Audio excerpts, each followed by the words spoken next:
Warning, the Noob and Froob show is rated NC-17 for adult language, adult content, strong sexual references, and psychological nudity. Listener discretion is advised. Opinions expressed on the Noob and Froob show does not reflect those of Jagex Ltd. RuneScape.com is a trademark of Jagex Ltd. and is not affiliated with the Noob and Froob show.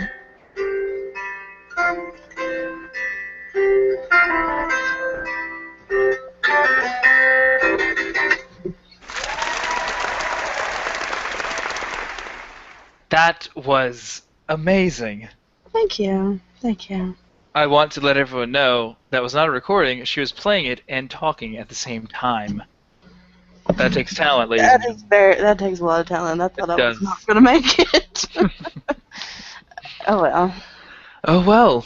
And because I'm the noob here, I will now turn off sound effects. Yes, that is not my territory. Welcome to the Noob and Froob show, everyone. I am Matthew, aka Matt. Iron Matthew, to be precise. And I am, of course, joined by the lovely, the talented, can play the Star Wars theme and read the warning at the same time, Satya Vista, aka Dat Bear. Thank you for having me on my show. You're very welcome. You know, I just thought it would be nice to have you here. It is nice to have me here. Yes. So, I'll go ahead and let everybody know how they can get in touch. The most direct way would be to leave a comment on this here YouTube video, so that you will be monitoring it. You can also tweet her at ThatBearS. Do you have your phone on? Check. Alrighty. Very good, very good. Alright, you can also message her or leave a comment on ThatBearS, the page on Facebook. I will be monitoring the clan chat throughout the show, so you can chat in there, ask me a question, and I will relay it here. You can also join as a guest in the guest clan chat. You don't have to be a member. And let me log in really quick to see if I've died at Hellhounds. Also, lastly, but certainly not least, if you are listening via AEM radio, comment on there, and we will do our best to answer your question as well. Thank you. Yeah. So let's get into the news, and I'll start out with the same crap that we have every week. Ladies and gentlemen, it's a treasure hunter update. It is the Cloak of Seasons to go with your Crown of Seasons from last season. Yes, ladies and gentlemen, it is another buyable rare placed on the Squill of Fortune. Fuck! Oh, you need to, Sorry. That was a little extreme. This weekend and all of next week, Treasure Hunter is home to something pretty big. Our first tradable rare of the year, the Cloak of Seasons.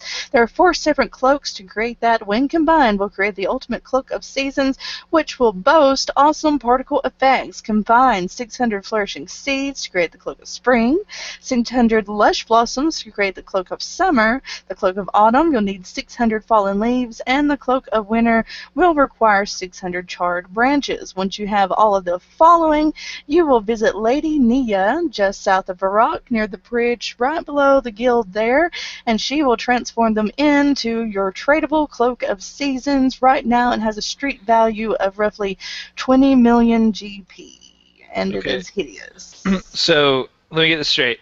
I take everything to Lady Peach knee high and get lots of money. That's what I'm hearing. Yes. Well, you have to sell it on the GE. Oh.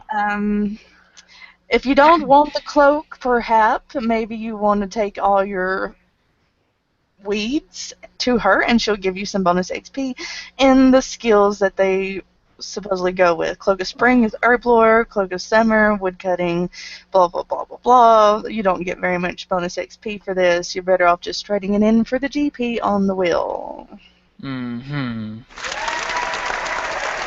Hooray. Hey, Jax. Really? Really? Okay. Yes. Next up, there is a behind the scenes video 106 preparing for Legacy Mode. Now we know Legacy Mode is right around the corner. The beta is going to be coming out. A couple famous YouTubers got to go visit Jagex headquarters where they got to test out Legacy Mode exclusively. Congratulations to them. Not a lot in this video, doesn't show you much of anything. The interface looks like the pre-EOC interface. There is no abilities. The special attacks work similar to the way adrenaline would work towards ultimates, but you're not having to gain adrenaline. You start off with your special attacks. Other than that, it's not pre-EOC. You're still stuck with EOC people. You're still stuck with a lot of the EOC mechanics and the bosses and the way things work. Don't get your hopes up with this too much. I think you're going to be unpleasantly surprised. Sorry. So next up is vote RuneFest as best live webcast. RuneFest Live and Groovy Gecko, the tech gurus who made it happen, have recently been honored being nominated for best live webcast in the European Reader's Choice Award. I have to agree, this is probably the RuneFest thing that they did last year, whatever, was probably one of the most entertaining live streams I've watched. There was a lot of good information, and I didn't feel like I was bored when I was watching it. So they did a really good job with live streaming the RuneFest, and I hope they win. Go do it. Yeah. Sorry, I don't know what that was. Sorry. Okay, so now let's talk about the new release of the Elf City Design Document number 2.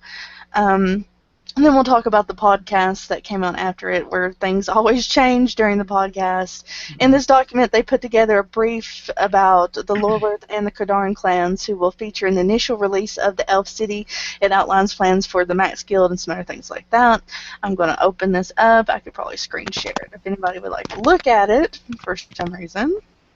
We can do that. Why, thank you. So we can do that, can't we, Google? Yes, we can. Can we do it? Yes. Thank you, Google. Thank you. Okay, so this is the Elf City Design Document, pretty much the same as the next one. Here's the Ironworth clan. They represent Slayer and Melee. This is just a look at their symbols. It's a skull and a little thing. It's very evil.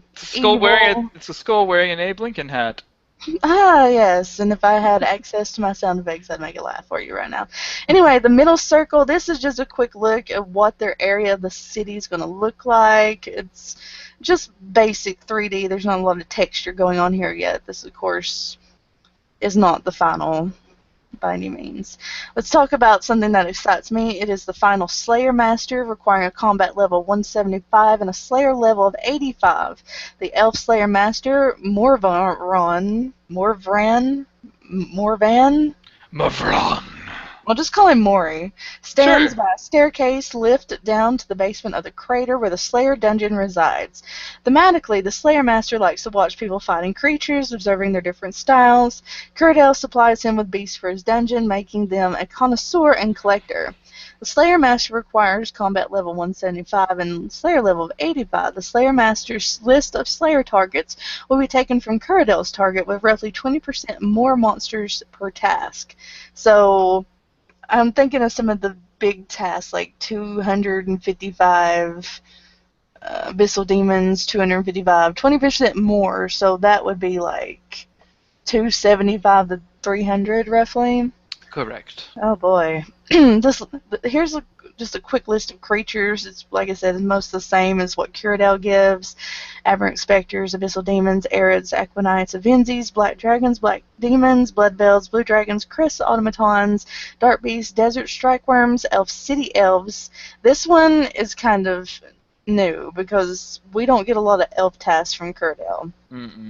Fire Giants, Gandermic creatures, I always have problems saying that, Gargoyles, Greater Demons, Grotworms, Hellhounds, Ice Strikes, Iron Dragons, Jungle Strikes, Calphites, Mithril Dragons, Muspa, Mutated Jadinkos, Nihil, Order of Ascension members, Steel Dragons, and Water Fiends. So this is pretty much just a list of Slayer tasks that we don't usually skip, that we don't usually have on Ignore. That's kind of where the thought process behind behind this compiled list of what Maury is going to assign to it. I can see a bunch of stuff on there that I do skip and ignore. Yeah, there's a lot of Um, things that I tend to skip too. I don't like fire giants. I don't like aberrant specters anymore. Fucking gargoyles. I have gargoyles on block personally. Mm-hmm. Um, I'm not a big fan of Calvites, even though that's a no-no for a max player. We should go killing Calvite King. But anyway, the Slayer Master will have a random chance of offering the player a solo Slayer challenge. This challenge is a Hall of Fame challenge. The player is tasked with killing one of each of the following in any order. And this is just a list of mid-level bosses, pretty much: King Black Dragon, the Queen Black Dragon, the Dagonoth Kings, Calvite Queen, Ziliana, Creel, Kriara, Grador, and the high-level mode. Let me tell you about the hard mode control. It is not so easy as one may think by yourself. On death, the first boss the player defeats will drop a dark crystal. Now, this dark crystal cannot be dropped or traded. While the player has the dark crystal in their inventory, they will receive a combat debuff when fighting any boss on this list. So, if you're familiar with Dominion Tower, you know in Dominion Tower we have the climber mode, I think it is, and each time you get a random roll for a debuff, maybe you're all of a sudden weaker to magic attacks, maybe your weapon comes off occasionally, things like that. So it's going to be something simpler than that. Anyway, if the player completes the challenge with the increasing number of dark crystals in their inventory and then visits the Elf Slayer Master, they will receive a huge amount of Slayer XP, one of the dark crystals now bankable and usable on any monster, a title, and unlimited changes to their max guild PVM teleports. If the player completes the challenge without a full inventory of dark crystals, they receive a large amount of Slayer XP. So Dark Crystal, excuse me, debuffs will randomly allocate one per boss. Here is a list of some of the debuffs that they're thinking about. Player melee damage is reduced by 20%. Player magic damage is reduced by 20%. Player range damage is reduced by 20%. Magic damage on the player is increased 20%. Range damage on the player increased by 20%. Melee damage on the player increased by 20%. Your boot slot is considered empty. Your cape slot is considered empty. Your helmet slot is considered empty. So by looking at these, none of these really seem that difficult if you compare it to Dominion Tower. I have to say that this is not going to make a significant difference. Just how I feel. Anyway, 3 new additions will be made to the Slayer shop in the Elf City update. These will be available from all Slayer Masters. A player can pay Slayer points to make a Slayer creature a preferred Slayer target, which means you might get that more often. Things like that, a greater chance of getting it. A player can buy an update to their Ferocious Ring that allows them to teleport to the Elf Slayer Master directly and to gain the same Ferocious Ring buffs in the Elf Slayer dungeon as are seen in Curadel's dungeon. Requires access to the Elf City. A player can pay to extend the number of creatures they need to kill for the current Slayer task by 20% of the original total. So not only do you get 20% more with the Slayer Master Mori, but you can opt in for another 20% more, so 325, whatever, just depends. And this can only be done once per task. There's going to be a Slayer Dungeon Distraction and Diversion requiring Slayer level 90. This will be instance. Once a week, the Elf Slayer Master will give the player 15 minutes in his dungeon. In the 15 minutes, the player will be given a series of smaller Slayer tasks with rewards given for the number of Slayer tasks the player can complete in the time frame. So pretty much it's kill as much shit as you can in the allocated 15 minutes of time. The Slayer Master's monsters will be grouped into tiers according to how quickly they are to kill, so our player will face 5 fast creatures, 5 medium creatures, and 5 slower creatures to kill. These creatures within the bands will be chosen at random. The player receives an amount of XP according to how many tasks you manage to complete in 15 minutes. There is a bank chest in the dungeon for players to swap loadouts and etc. There's also an altar and mini summoning of bliss, so they're not making this difficult at all. Mini summoning of bliss. This shares functionality with the mini summoning bliss in the rest of the world. So it's going to work, with the distraction and diversion for summoning. I can't think of what it's called right now. Totally slipped my mind. Anyway, pickpocketing the Ironworth workers. This is going to be the level 86 update. The aim of pickpocketing in Elf City is to give an end game to high-level thieving. Thieving with a decent combat style drops from pickpocketing targets and high rates of XP. Pickpocketing will generally give the player common but useful skilling items for the Elf family skilling area, and there's a chance of rare existing drops such as the Triskelion pieces, the crystal sandstone, the crystal acorns, things that we talked about in last show. Common drops will mostly be certed. So this guy looks pretty cool. Yes. This is one of the Ironworth warriors. The armor on these things for the concept art, I think, is just absolutely brilliant. I want it. It's very now. Nice. You do not kill an Ironworth warrior. They can never be dropped below 1 life point. Instead, they drop kneeling to the floor with an NPC say that commends. Look at this typo right here. That commends the player on their combat fortitude. They drop items that are similar to the items gained by pickpocketing. So what it's saying is you can attack them. You can get them down to 1 HP, but you can't kill them. They are immortal! They give up, and they're like, here, take this and leave me alone. I think that's pretty cool. Outer Circle, the Ironworth Cathedral, pickpocketing NPCs, the combat NPCs, etc. So here's just a little bit of the prayer altar, their cathedral. It's very, dark looking. I like that. I do too. It's very nice. It reminds me of a lot of things. I can't remember what I was thinking of right now. Well, it looks very vampiric to me. That's what I was trying. It looks like something out of Van Helsing or something, Vampire Hunter D or something like that. Yeah. So let's talk about the crystal chest. There's going to be a crystal chest located in their area. It's just a duplication of the current crystal chest that we have there in Taverley. Now let's go into the Kadarn clan. They are the magic enranged. Here's a look at their symbol. It's a stag and what appears to be a star sardaman, which it is not a star sardaman. No, that stag looks fabulous. It does, doesn't it? Here's their area. It doesn't look significantly much different from the Ironworth or whatever, but you can see the Max Guild towards the back of the image, so I guess that's over here somewhere, or maybe here, who fucking knows.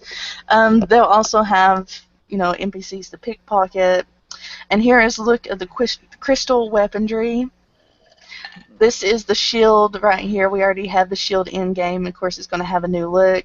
As well as the crystal bow is going to get a little bit of a new look. This is a staff, not a spear. This is the halberd. Even though we voted against a halberd, still getting a halberd. This is the throwing crystals, orb, wand, and a dagger. This is, of course, going to be the level 70 equipment. But you have to remember all this equipment. We will be able to level it up later on in the year, so who knows how high it'll go. What is this going to do? We got a wand and an orb here, the ability to level it up. I really doubt we'll be able to take it past 80, so don't rage sell your seismics just yet, ladies and gentlemen. And here is a look at their combat NPCs. This is just as lovely as the last one, but I feel like it like the Ironworth's armor a little more. The cape. Yeah, so still pretty cool looking, very elvish. There's going to be a battle staff shop. The player will be able to buy battle staffs at this location, 6 every 24 hours. Doesn't seem like a lot, but there are going to be a task system for the elven area. We can't get more battle staffs. And here we have some more this is the ranger and probably my favorite. Ooh. I just think this looks pretty awesome. That mask reminds me of Scorpion and That's shit. That's why I like it so much. Yes, it reminds me of Scorpion. It's very ninja-like. I really do like that. It's very nice. Let's talk about the Max Guild. The Max Guild is surrounded by a fence and gate. Players with a 99 in any skill or a quest cape can pass through the initial gate and spend time in the basic garden. In the garden is an NPC that will sell any of the skill capes in the game at the price of 99k. This guy's name is Megan, a director competitor to Max in Varrock. She will also offer the same functionality as Max, including selling the Max cape and dialogue. She hates Max, who is her nemesis. I hate You Max. must die! So this is a very colorful guild, very colorful. 27 flagpoles will be located around the Max Guild in the garden, facing outwards like the flags on an embassy. A player can opt these stands with 99 in the relevant skill or request cape to add a flag to the rank of flags that they already own. These will only be visible to the player who has placed them. Will these flags totes be at half-mast when somebody loses a pea hat? That's good. That's good. If I didn't have this up, laugh track. The Max Guild, Interior 1, the Max Guild itself, can only be accessed by those players who have max skill levels, all skills at 99. This does not mean 120 dungeoneering, so don't panic just yet. Those players who try to pass through the door without max levels will find themselves fired backwards as if electrocuted. The aim of this area is to provide an exclusive and convenient location for max players, giving them a log of their current achievements and a place to socialize. Pretty much what Jagex is trying to do is to get our dumb asses out of the Grand Exchange. There's my laugh track. Yes. Inside of the guild will be a completionist cave. The cost of buying the cave, of course, is 50 million, the same as the Rock Museum. On entering the Max Guild, the player is greeted by an elf NPC. The player will be offered a crystal tree seed as a reward. This NPC also acts as a challenge quartermaster after this greeting, standing close to the entrance of the guild. There will be a bank here. The player can teleport to the Max Guild by opping their comp cape. Okay, the Max Guild has one portal. This can be right-clicked to change its destination to the following. Doing so costs GP each time. So this portal will take you to any of the following places: God Wars Dungeon, Virago, Queen Black Dragon, King Black Dragon, Dagonoth Kings, Calfight Queen, Calfight King, Corporal Beast, and the Mole. Also included in the area is a permanent bonfire. If the player has completed the Elven Shattered Heart, the resulting NPC will appear here. Okay. The Max Guild. There's a throne in the back of the Max Guild that can only be sat on by players with a completionist cape or trim completionist cape. Only one player per server can sit in this chair at one time. I have a feeling somebody's going to sit there and never fucking move. You have to have, it's going to show all skills increased to 100. Dungeoneering will be visible as 121.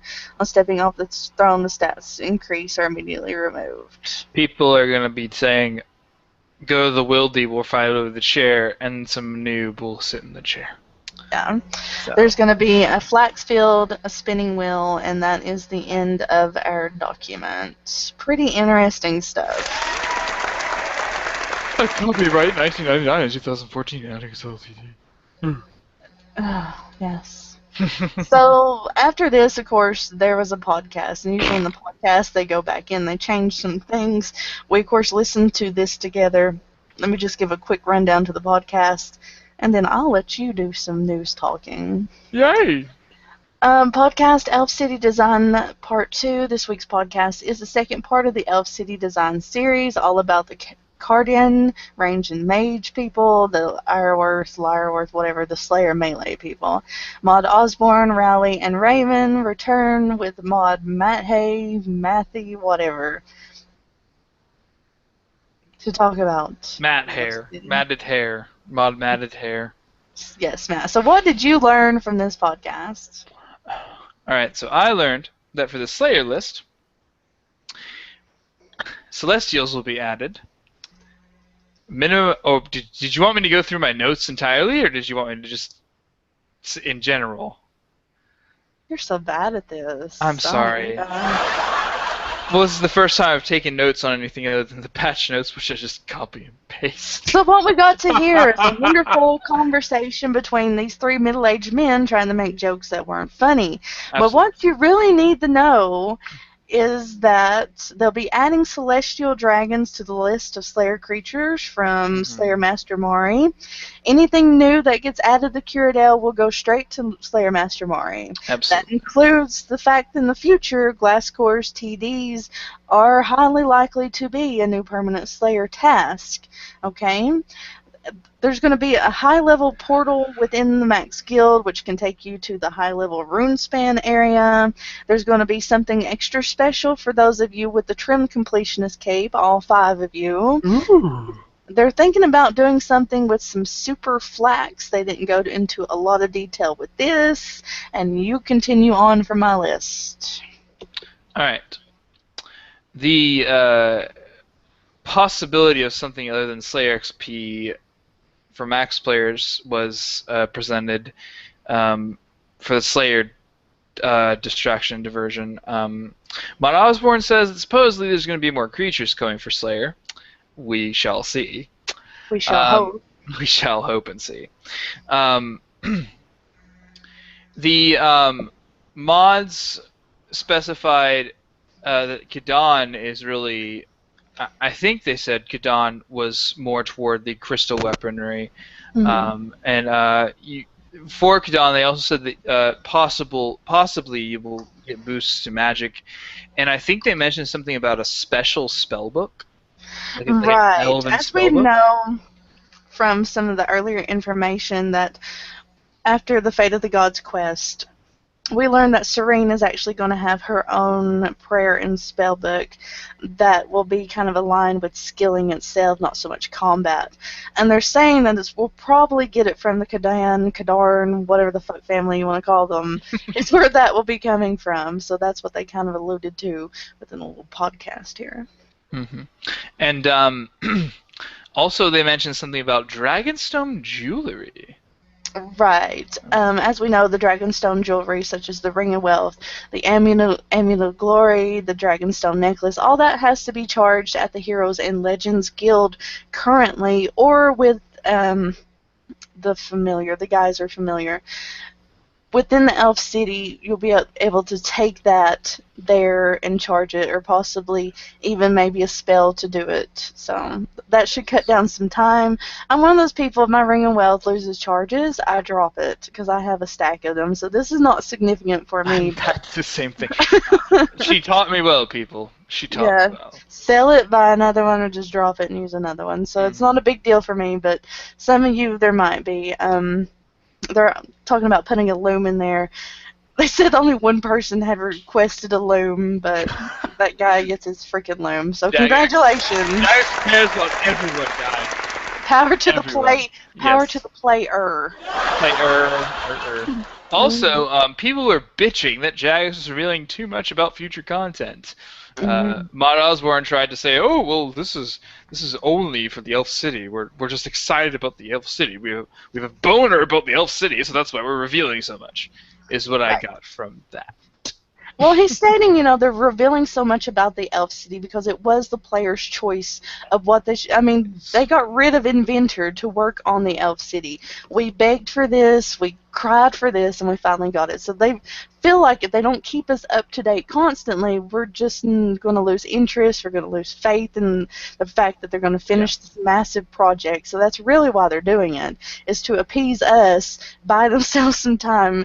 It's probably, they're hoping for a November release for a lot of this stuff. I can guarantee, knowing Jagex and how their updates work, it's probably going to be December, if not the beginning of next year, before it actually gets out. But this information keeps us calm until then. It gives us, something to ponder about and not up their asses telling them to work faster, is how I see it.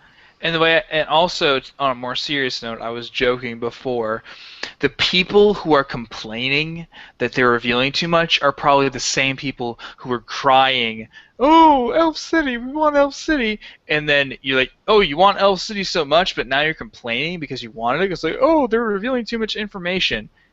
It's what you wanted. There's always going to be that group of people that's going to complain no matter what it is. They're always negative. And to me, those people are just as bad as the people who are always positive and kiss Jagex's ass. If something's good, it's good. If it's not, it's not. Why can't we just be real? Why? Why can't we be friends? Okay, that's a little too much. That's no. All right, well, anything else you got? Yes, I do. Okay. Why is the crystal armor not available now? People are asking, why can't we have the crystal armor? There's crystal weapons available. Osborne basically explained that they wanted to give priority to the weapons as opposed to the armor. Right, there is actually not any crystal armor that's happening. It has not been made. Right, what they're going to do with it, from what they later said in this conversation, is it's going to be a cosmetic override. So which it's not going to be real armor. right, which I like to think of as another Jagex cop out. Good job, Jagex. You did it again. Yes. And also, like you explained before, there will be pickpocketing at the different clans, not just one. Right. They explained that. Mhm. They explain that also, if you're caught at a certain clan, you won't permanently make it. It won't permanently make it to where you can't pickpocket anymore. It's like it's going to be a cycling process. Right. So you got caught by one clan, another. Once you've been caught by all the clans, at least this is what I'm thinking. By what they said, it'll like reset, and then you can start over.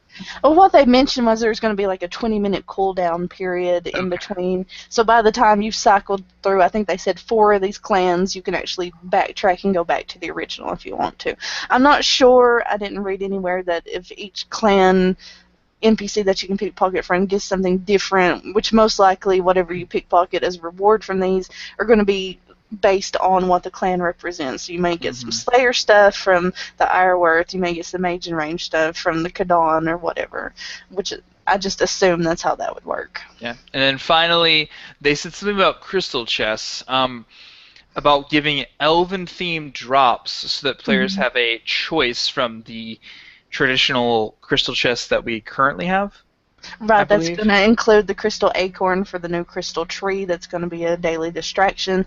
That's going to include, of course, the crystal seeds to make the crystal weaponry, the crystal teleports, and things like that that you wouldn't find in the crystal chest in Talverley. So there'll just be a little bit of variety in the types of rewards. The one that's located in the Elf City is not going to be worth more than the one in Taverley.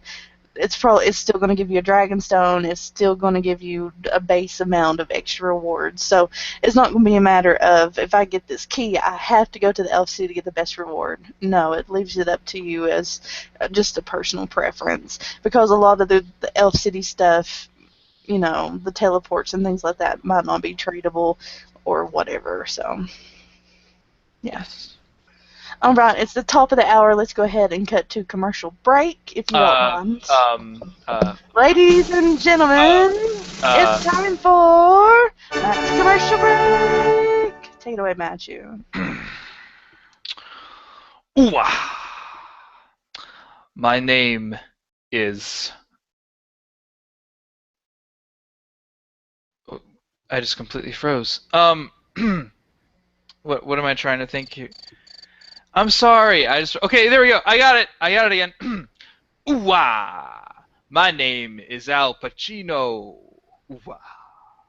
And I want you to go to the Barbarians clan, or else I am going to shoot you with my grenade launcher, you cockroach.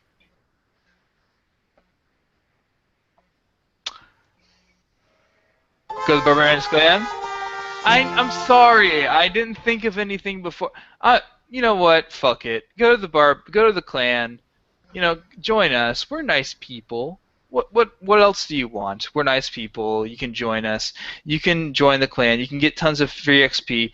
Jesus Christ. I mean, every week, you know, you can go up to the Citadel. You can here's the way it works. You can go up into the Citadel. You can get 3-star fealty, get a shitload of XP that way because you're working in the Citadel. You get XP from the Quartermaster. You can then get fealty XP from your cape, and then you can summon both avatars with the skilling bonus in the Citadel, which compounds upon each other with both avatars. So why wouldn't you want to join the clan? We also have clan events, except for this month, excluding because of Jagex's already existing events. But next month in June, we'll be starting bossing events again. And those are going to be awesome to start doing again. I myself have personally missed them, and because they're fun. And we're fun. And you will not find a home like the Barbarians clan. Yeah. Thank you. Let's go on with the news. I think Al Pacino had a cold and he had to stop. I think Al Pacino sounded like Matt pretending to be Al Pacino. All right, RuneScape Road Trip Dungeoneering Week.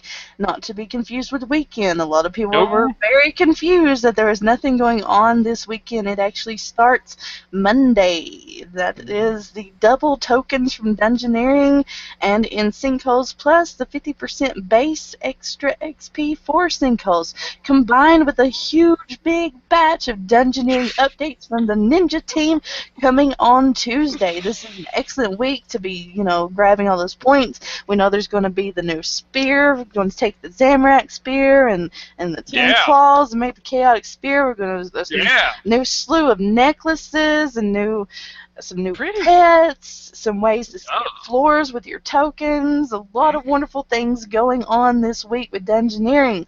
So get on that shit and stuff. Yeah.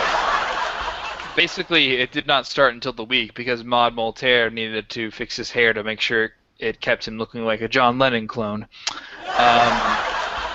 Anyway. Imagine there's no RuneScape. What? No! I refuse! No! Alright, so that's pretty much the end of the news. There's nothing else interesting going on. Do we have any patch notes?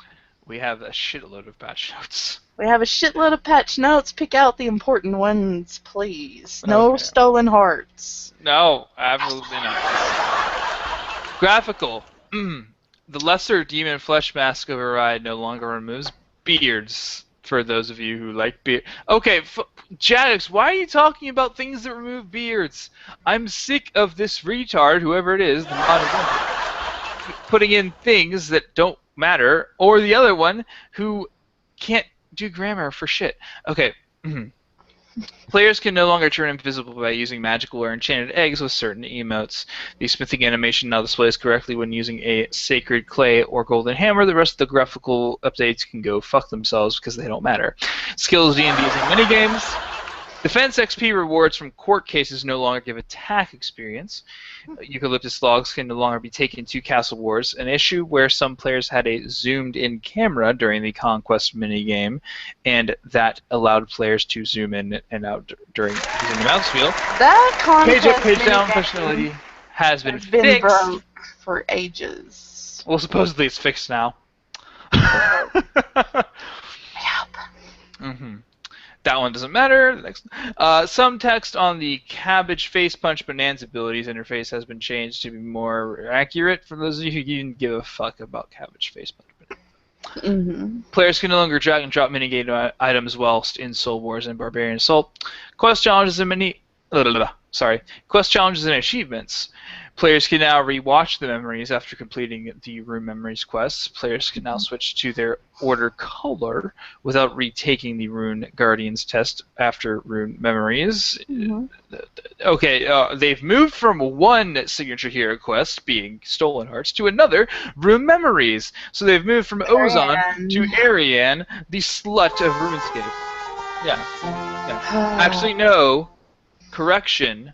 Ariane is offended. Alice is now the slut of RuneScape. I forgot that detail. Excuse me, Ariane. You do not show nearly as much as cleavage, though you're still kind of a slut. Anakra's Lament is no longer lists the Crumble Undead spell as a requirement. Players good. Yes. Especially since it doesn't exist. Players now only need to have done all of the... Okay, explain this. Players now only need to have done all of the hard Falador tasks to trade in 50 white lily seeds to the gardeners in Falador Park.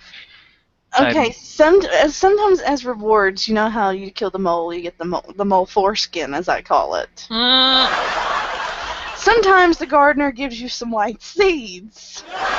What? You can now trade these back to him.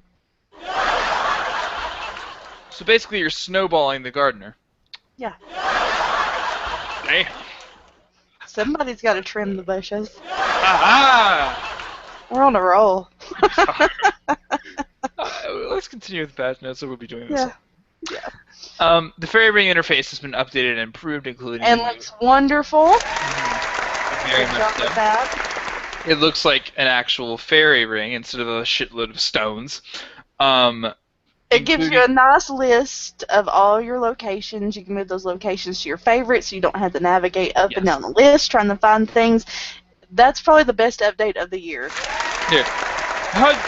Hello, fairy ring. Let me enter in this random code to get where I want to go. Yeah, that's right. There are now keybinds connected to the spirit tree teleports. Thank you, Jagex. Completely useless. Yeah, some scrolling text has been added to the second trade interface to account for long-term names. Okay. A typo in the items kept on death tooltip has been fixed. Thanks. The bug report interface now allows the correct number of characters when opening the interface. Players can now keepsake their graphite weapons for you bots. Combat brawling glove. Now use 1 charge per 1k XP gained. Players using brawling gloves with stored bonus XP will now have the correct amount of bonus XP subtracted. Thank you, a little late. A little bit late. A little late. Clan avatars can no longer be summoned in the Grand Exchange. The fuck? What if our avatar Shanae wants to play the stock market? Bullshit. You know, obviously, being that she is a clan avatar of that bear, she always goes for the bearish stock options. Yeah, I don't think anyone listening to this is going to understand that joke. Ninja fixes! The reward book from completing Troll Invasion will now be placed directly into a player's inventory. Thank you. Oh, less clicking. There is now a left-click recharge option on the Fountain of Heroes. Dragon Bane ammo now takes effect against the Queen Black Dragon. Yeah! Let me just stop you here. Dragon Bane freaking bolts are amazing on the Queen Black Dragon. That is some massive damage, and as it should be. It takes a lot to get these, to make these, and of course using range against the Queen Black Dragon is usually not the easiest way to go, so awesome. Completely awesome. Wasn't Dragon Bane ammo created to go against the Queen Black Dragon in the first place? Well, dragons in general, but it was, you know, with the EOC, it was kind of lackluster. It lost that passive special. Okay. So it's good to see that it's finally decent ammo, because it is such a pain. You have to mine it, you have to turn it into bars, you have to attune it with the Lunar Spellbook. Yeah, it's a lot of work. And finally, the damage buff from using Bane ammunition has been increased. Yes. Like I said, massive hits with that on Queen Black Dragon, and just dragons in general. So those are your patch notes, ladies and gentlemen. Thank you. I've got a tweet here, and anybody want to guess what it says? When are you guys going to do the Reddits? Well, you cheeky fucker. Usually we try to put a discussion in here, but I mean, you know, if you really want the Reddits, I guess we could get the Reddits. Give them the Reddits. All right, let's go. They just want a chance to hear you angry. Is it going to happen tonight? Probably. All right. Somebody wants to know about how to fight the QBD. I want to be able to efficiently do QBD for money, and blah, blah, blah, blah, blah. He doesn't have the herb lore level, blah, blah, blah. His stats are attack 82, strength 81, defense 86, range 86, magic 87, hit points 86, prayer 67. Thanks. Don't do the Queen Black Dragon. Again, he has a 67 herb lore, which is his biggest problem. Yes, that's your biggest problem.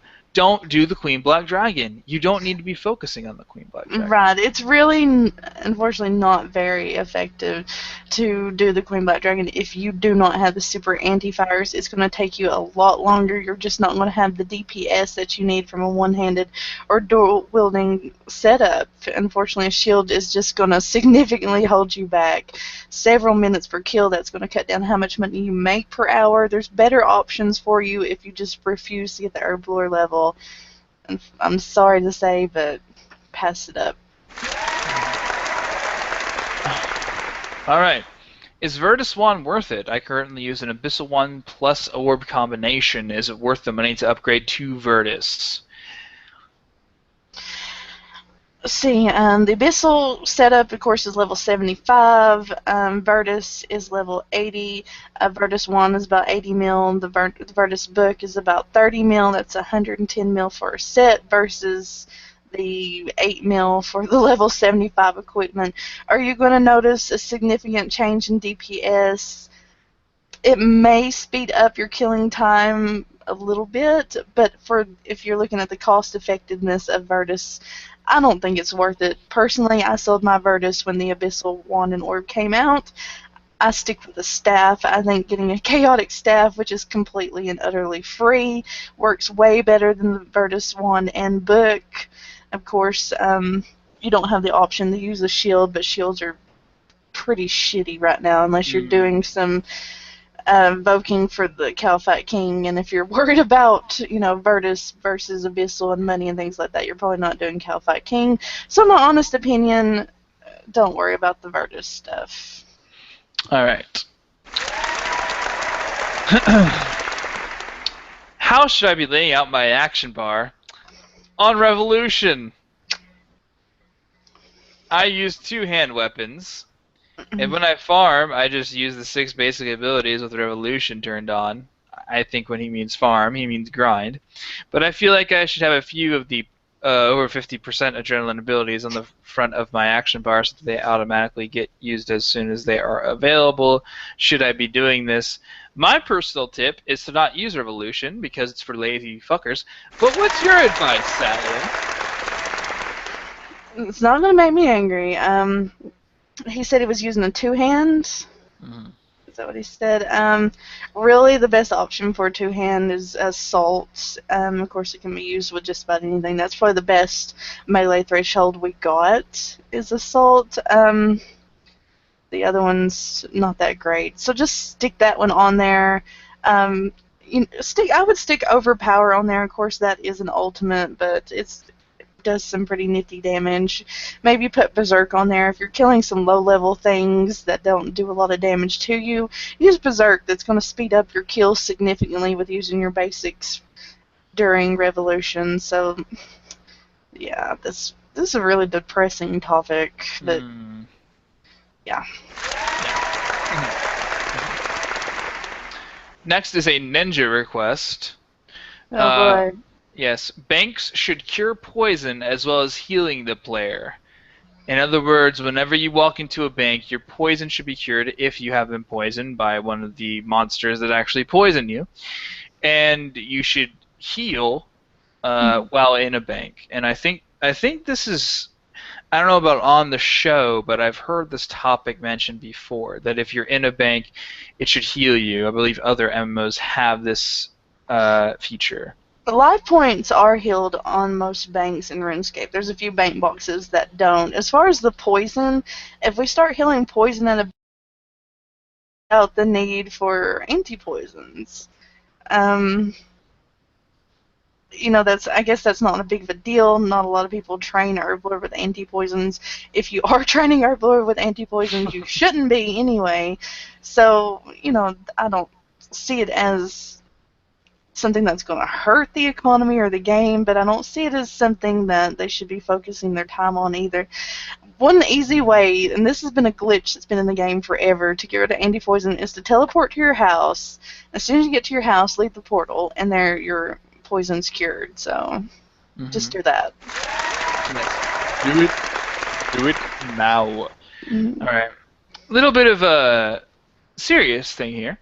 What motivates you to keep playing? Over the last couple of weeks, I've been getting on RuneScape and then logging off in 10 minutes due to the fact that I'm losing interest and getting bored quickly. I have set myself some goals and worked towards it for a couple of minutes and give up. I tried making more money for Ascensions and get bored of killing the same monster in a matter of minutes. I don't know what to do anymore. In my personal opinion, it sounds like you're too focused on money. That's just me. There's plenty of things to do on RuneScape still. For instance, I'm a noob. I have barely any money at all in the game. And maybe you're different. Maybe you're maxed or something like that. For me, though, if you're like me, you don't have 99 in all skills, there's plenty you can do without money in the game to, pass your time. But in case this person is maxed or it's a different situation, what's your advice? First off, Jack555 Zach would like to say, Reddit is such a cancerous website, though.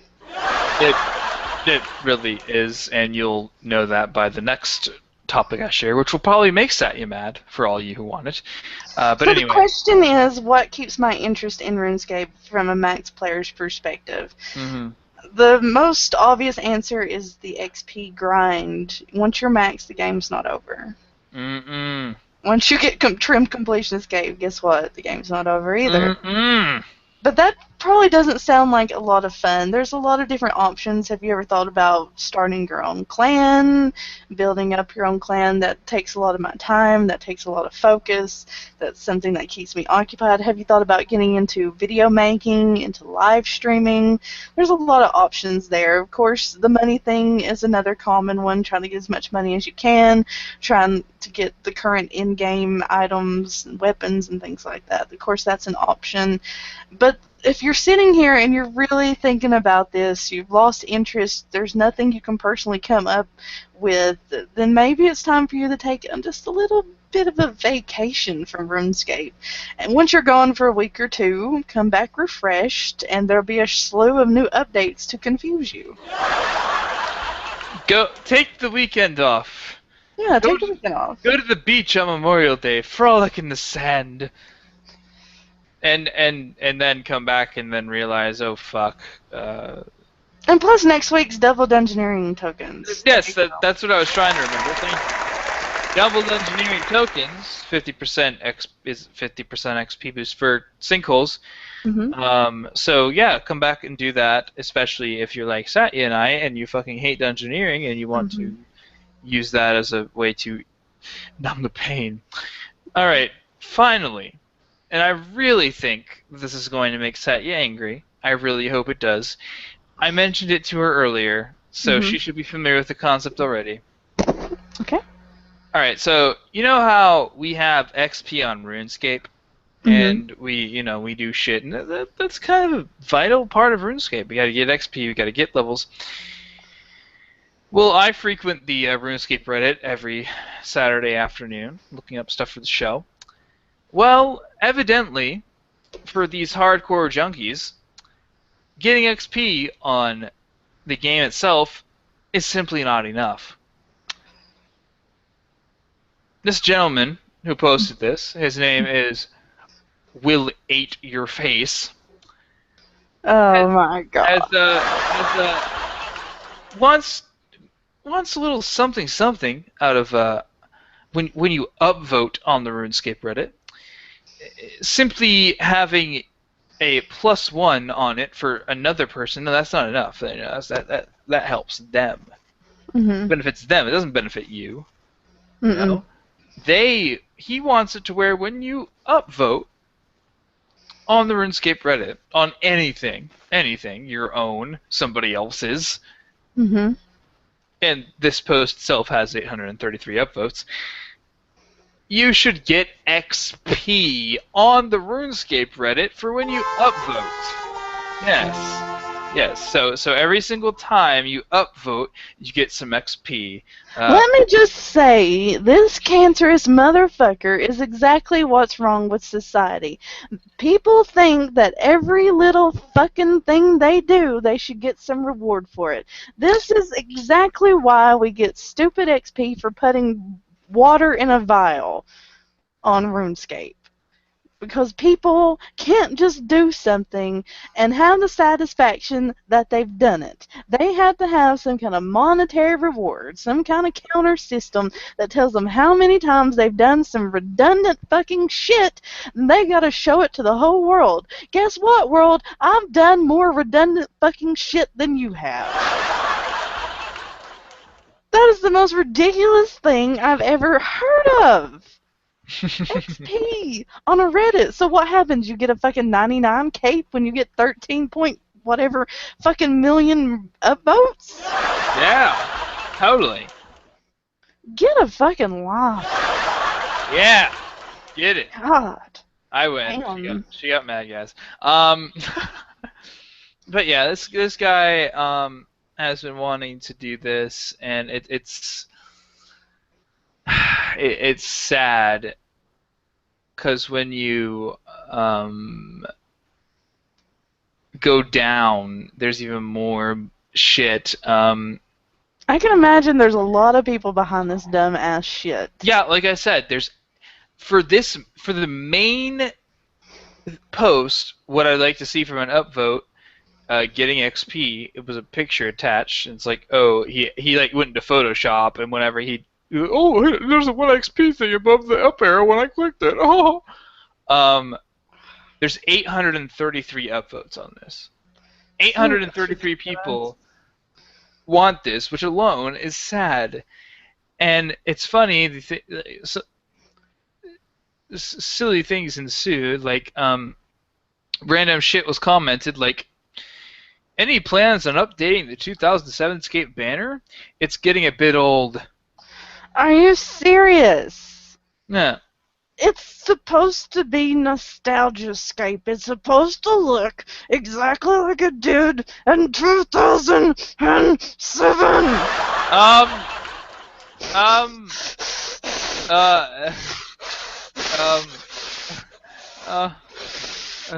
Next they're going to want a fucking grand exchange, and then they're not going to stop at the grand exchange. They're going to want dungeoneering. They're going to have their dungeoneering weapons. They're going to go out in the wilderness, and they're going to want to hit each other. Then they're going to want to increase their life points. Then they're going to want next, and they're going to want Torva, and then the combat's going to be so boring, and it's going to be so redundant. We really need abilities. We need abilities in 07 Scape because it's so redundant, and it's so boring, and the graphics are so bad. You gotta update the graphics. Motherfuckers, it's nostalgia. Leave the game alone. You got your fucking white dragons, you got your fucking agility courses, none of which existed in the year 2007, completely defeats the purpose of the stupid motherfucking game you got. If you want to play a game with all this dumb shit in it, all this extravagant graphics and things to do, go fucking play the EOC, hide your ability bar, put on a weapon, just fucking smack shit and stop fucking crying. God. but then aren't we gonna get legacy mode? Don't even get me started with legacy mode. It's a red herring, it is a bait and switch, and it's going to piss off a bunch of preteen little boys, and they're going to get on Call of Duty and call each other bad names, and their parents are going to scream at them, and they're going to cry at night, and they're going to fail their school, and they're never going to do anything with their fucking lives. But work at McDonald's. And they'll do a shitty-ass job and forget my ketchup. They should not forget the ketchup. You want to know why? Why? Because it's fucking fancy ketchup. Fanciest ketchup I've ever seen. Get the fancy ketchup. God damn. So what have we learned today, people? We've learned that you don't bring up certain things on Reddit. Because Satya gets pissed. Also, we learned don't want to add XP for stupid shit for no reason at all whatsoever, because yeah, that makes you mad. You don't want to poke the bear. Because if you poke the bear, you get mauled in the face. And you won't like me when I'm hungry. No, you won't. No, you won't. I mean, you think like, oh, it's this cute little bear. Oh, she's hungry. I'll feed her. I'll feed her some stuff. I like legacy mode and I buy gold. Drop. Dead.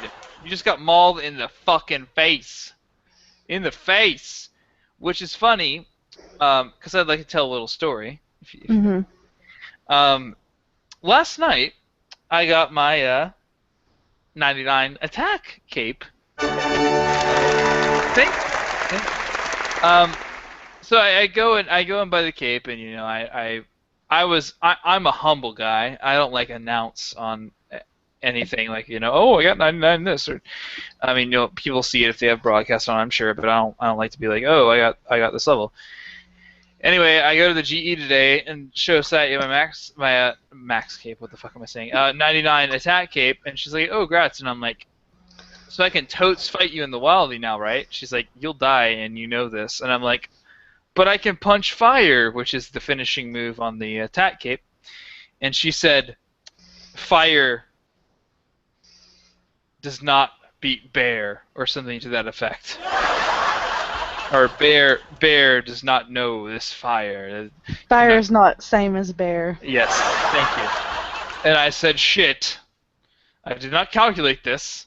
And she said, "They never do. Never do. And with that, I believe it is time to get the fuck out. Yes, it is the end of the show. Thank you all who have shown up for listening to this. We love you for it, and please come back, please.